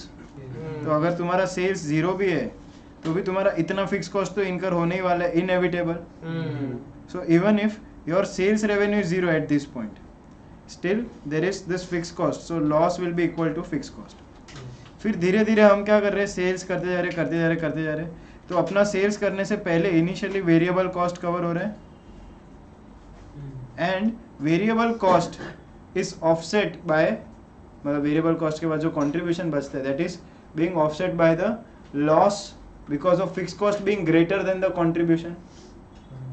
सो यहाँ पे तुम लोग लॉस वाले ही जोन में हो. ये पूरा पार्ट हमारा धीरे धीरे लॉस कम होते जा रहा है, लेकिन still you are in loss, क्योंकि फिक्स कॉस्ट तो इतना बड़ा है. ये देखो, ये पूरा फिक्स कॉस्ट है, इसमें से सिर्फ इतना ही कंट्रीब्यूट हो पाया है क्योंकि तुम्हारे सेल्स कम है.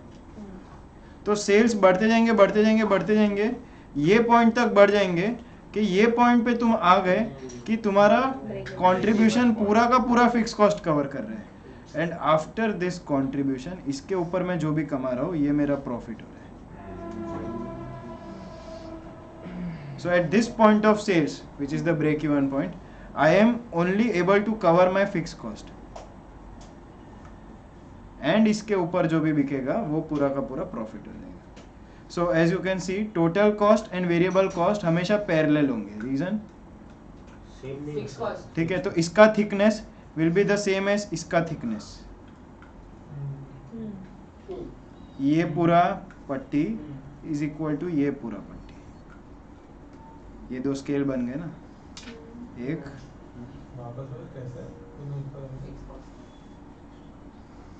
ये जितना थिक है ये भी इतना ही थिक होगा ना. Reason, fix cost will remain the same irrespective of the quantity. So total cost and variable cost के बीच का गैप हमेशा सेम रहेगा. ये समझा डायग्राम पूरा? पक्का?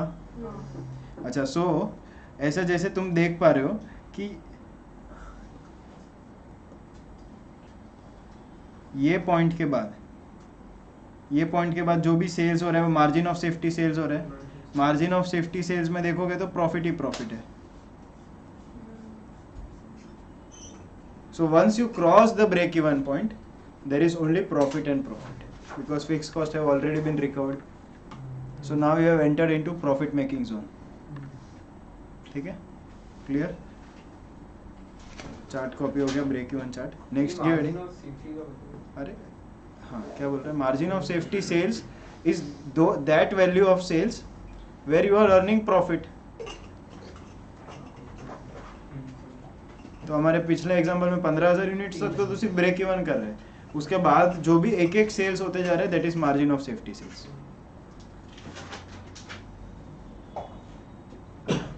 नेक्स्ट, अच्छा, next give heading multi product break even analysis. Multi product break even analysis. अरे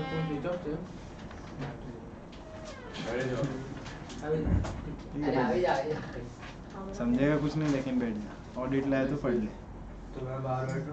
बाहर गया, दूसरे रूम में बैठ जा. બીજા રૂમમાં બેસીને 2 ટાઈમ બાદ પછી બ્રેક સ્ટાર્ટ થશે હું કરાવી દઈશ ને ફટાફટ. આ ચેક નથી અકાઉન્ટ कल के टेस्ट के लिए बुक लाया. તને જોઈએ નોટબુક મળે છે મને ચાવી લઈ જા બીજા ક્લાસની.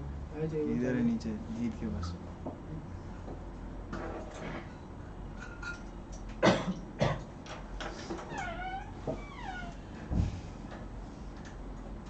ठीक है, multi product. Margin of safety green line से आ गया ना. ग्रीन लाइन के आगे. हाँ, तो वो पर्पल लाइन क्या है? कौन सा पर्पल लाइन? Fix cost.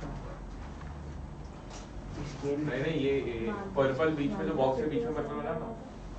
અને वो थिकनेस बता रहे थिकनेस बताना. वो लाइन नहीं रही, थिकनेस. ये देखना दोनों साइड पे इसके लिए बताया ना. इधर इधर. ठीक है, चलो next give heading multi product break even analysis.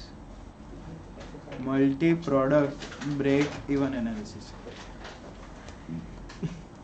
अच्छा अभी हम तो ऐसा अज्यूम कर रहे थे हम एक ही प्रोडक्ट में डील कर रहे हैं, अभी तो तुम्हारे पास सिर्फ पेन नहीं है ना, पेन पेंसिल इरेजर शार्पनर सब कुछ है, सबका कंट्रीब्यूशन पर यूनिट अलग होगा, सबका सेलिंग प्राइस पर यूनिट अलग होगा, लेकिन फिक्स कॉस्ट इक्वल होगा क्योंकि खर्चा तो पूरा दुकान संभालने को ही लग रहा है ना।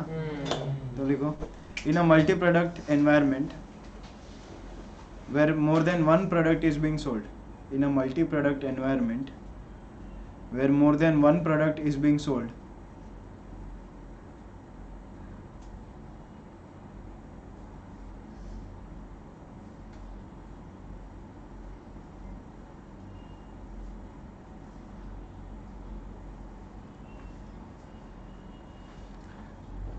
multiple products are being sold, the contribution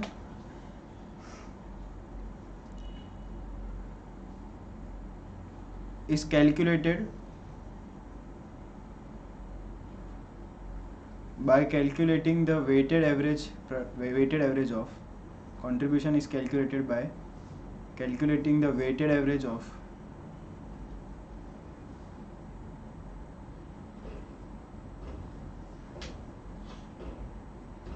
contribution of each unit, contribution of each type, contribution of each type using the number of units as the weights, using the number of units as the weights.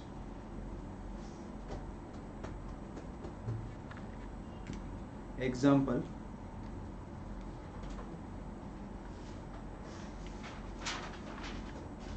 a company sells two products, a company sells two products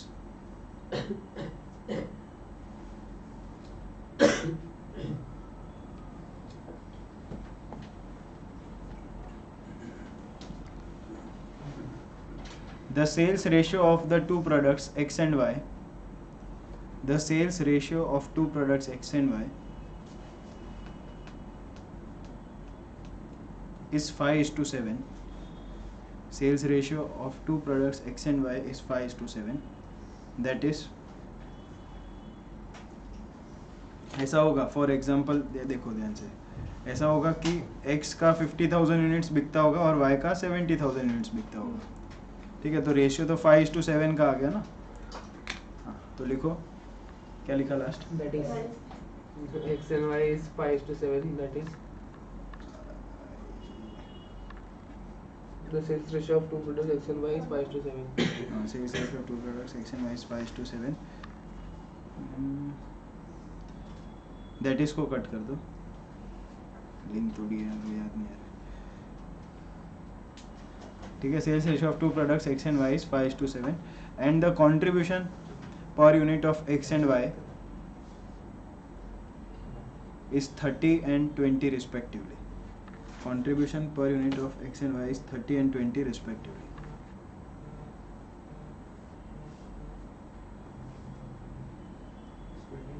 X and Y is 30 and 20 respectively.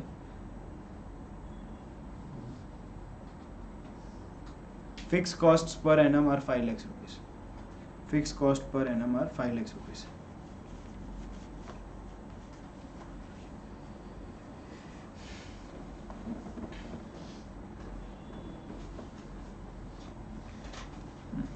तो अभी देखो कैसे निकालेंगे। Contribution per unit is calculated using weighted average, ठीक है। तो 30 इसका contribution है X का और Y का कंट्रीब्यूशन है 20, लेकिन हम 5/12 ये बेचते हैं, मतलब हर 12 यूनिट में से 5 यूनिट X का बिकते हैं और 7 यूनिट Y का बिकते हैं। तो अपना एवरेज कंट्रीब्यूशन अर्न कितना होता है per unit? 30 into 5/12 and 20 into 7/12, total करो।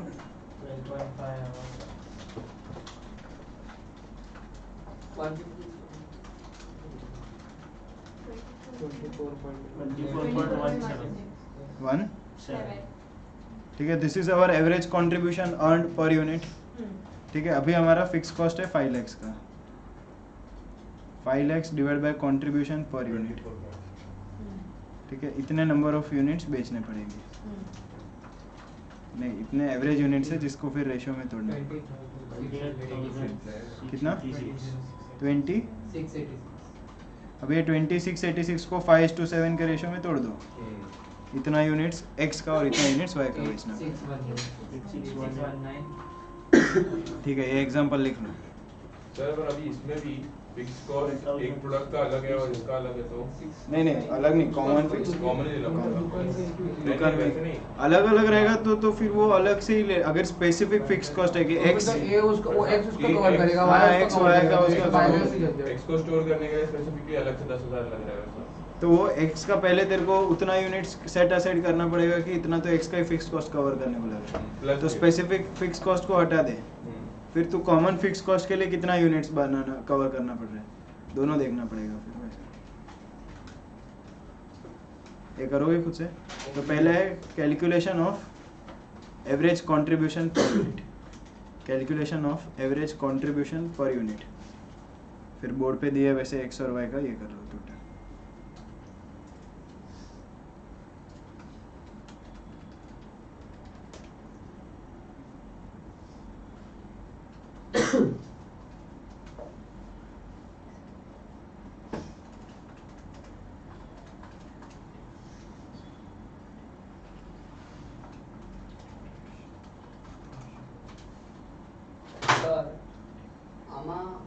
આજે 20,686 આવે એને શું કહેવાય? ये तो total units which are required to be sold. Total 20,686 x and y combined इतना यूनिट्स बेचना है ना फर्म को, जिसमें से x का कितना और y का कितना, तो सेल्स मिक्स में डिवाइड करना है अपने को।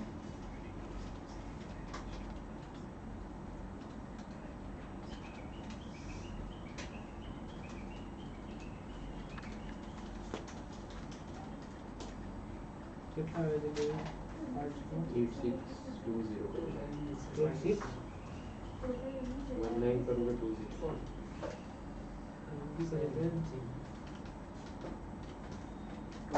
20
સ્ટેટ બોર્ડમાં અલગ ફાસ્ટ કોન્ફિગર એને બે દિવસ બીજું કોલેજ પણ એને બધું ડોક્યુમેન્ટ સબમિટ કરવાનું છે ખબર નહીં વેરિફિકેશન માટે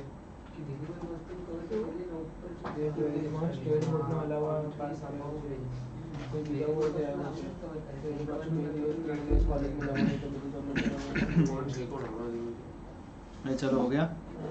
नेक्स्ट की wedding margin of safety.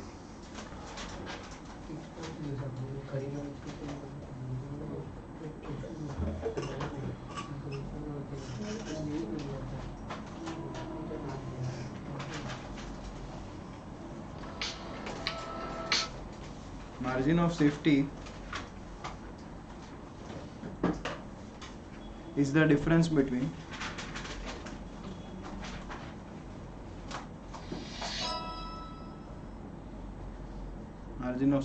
the difference between expected level of sales and break even sales.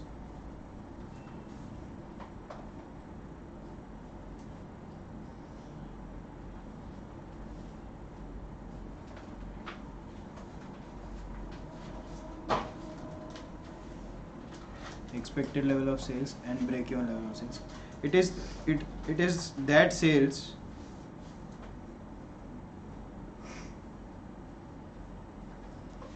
that sales which earns profit.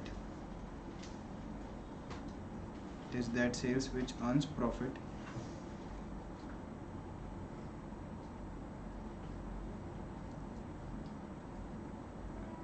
next formula, margin of safety is equal to profit divided by PV ratio.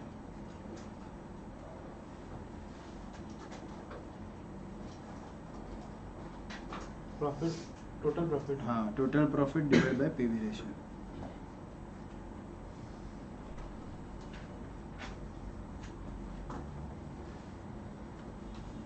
बराबर कैसे आया? Break even point क्या है? Break even point के आगे क्या है? Break break even point तक units, फिक्स उससे कॉस्ट greater. था, उसके बाद तो प्रॉफिट है. ये तो ये margin of safety in value है, ठीक है. प्रॉफिट डिवाइड बाय कंट्री पर यूनिट करोगे तो तुमको इन यूनिट्स मिलेगा. तो लिखो next formula. Sir but in units अपन ब्रेक ये तुम्हारा बीईपी सेल्स था. ये क्या है? बीईपी सेल्स इन यूनिट्स और ये margin of safety sales in units. तुम्हारा टोटल सेल्स हो गया ना.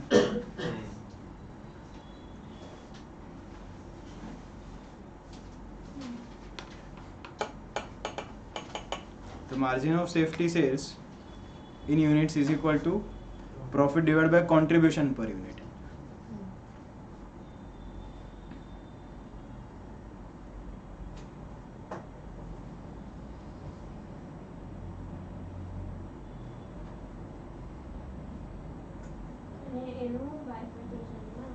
टोटल सेल्स को ऐड करके ये भी कह सकते हैं कि या margin of safety starts after break even. बराबर है.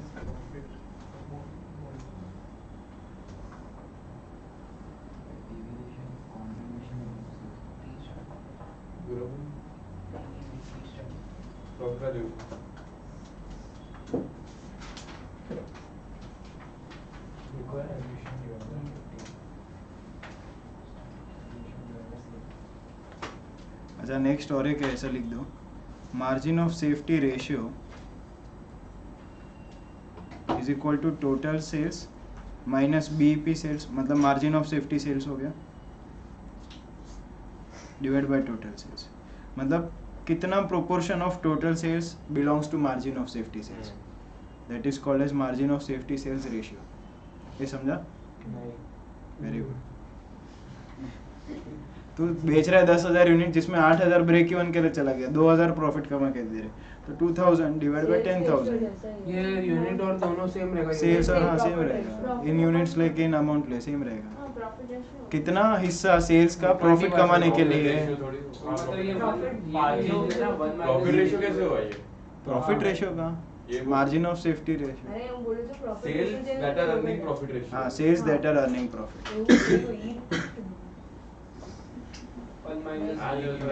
1 minus BEP ratio.